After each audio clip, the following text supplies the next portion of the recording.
Oui, Elisabeth Lévy, bonjour. Et vous revenez sur cette affaire entre Closer et Christophe Castaner. Hein. Oui, d'ailleurs, elle a été révélée par Le Point la semaine dernière, alors qu'elle date du 26 septembre.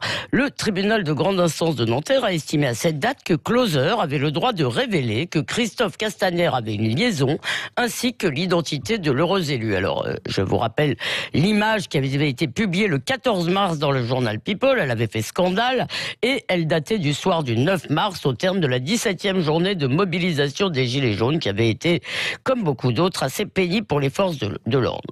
Eh bien, le soir de ces manifestations, le ministre de l'Intérieur était immortalisé en train d'enchaîner les shots de vodka en galante compagnie au Noto, une boîte branchée de la capitale. Autant vous dire que l'information avait suscité des réactions outrées de l'ensemble de la classe politique et des syndicats de policiers. Oui, donc Christophe Castaner a porté plainte. Hein. Eh bien non, c'est la jeune femme avec laquelle il était au Noto qui poursuivait Closer. En effet, si le premier article parlait seulement d'une soirée avec une inconnue, une semaine plus tard, et le magazine Le Journal publiait un autre article intitulé « Christophe Castaner avec Clara, ça dure depuis 3 ans ». L'inconnue avait un prénom et on apprenait au passage qu'elle était la collaboratrice de Christophe Castaner depuis des années. C'est donc cette Clara qui réclamait 50 000 € de dommages et intérêts au journal. Vous savez, l'article 9 du Code civil affirme que chacun a droit au respect de la vie privée. Normalement, les atteintes à ce droit sont condamnées presque automatiquement.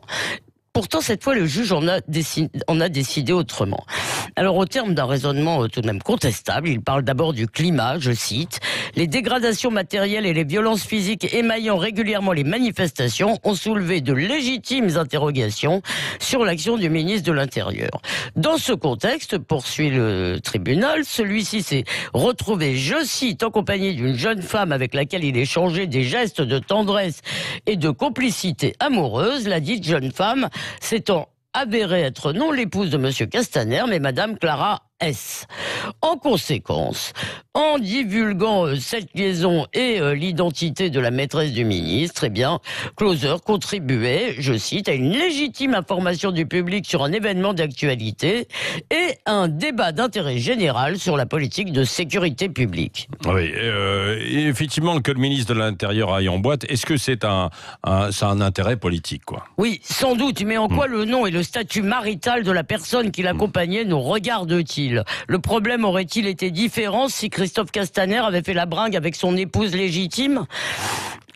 En décembre 2018, Closer avait été condamné à 20 000 € pour avoir publié une photo de Florian Philippot et de son compagnon. Le juge avait estimé que la vie privée du numéro 2 du FN n'était nullement notoire et que le demandeur n'avait jamais entendu la révéler publiquement. En réalité, l'homosexualité de Philippot était beaucoup plus notoire que la vie extra-conjugale de Castaner. Aujourd'hui, vous savez, chacun armé de son téléphone portable se pense autorisé à être le flic de son frère et à vous espionner dans le café, au métro, dans le métro ou ailleurs. La justice, c'est la seule digue qui protège notre droit à l'intimité.